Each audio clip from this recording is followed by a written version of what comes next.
আজকে আমার হাজবেন্ড গরুর খামারে গিয়েছিল নদীর ওই পারে কেরানীগঞ্জে। গরুর খামার দেখেন কত সুন্দর, গরুগুলো দাঁড়িয়ে আছে, মনে হচ্ছে আমাদের গ্রামের সেই গরু। গরু আসলে দেখতে অনেক বেশি ভালো লাগে। শহরের বাচ্চারা তো গরু দেখতেই পায় না।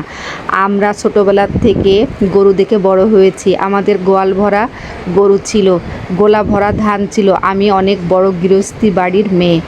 আমরা ছোটোবেলার থেকে গোয়াল ভরা গরু দেখে বড় হয়েছি, কিন্তু আমাদের বাচ্চারা গরু শুধু কোরবানির সময় দেখতে পায়, এত বেশি খুশি হয় গরু দেখে।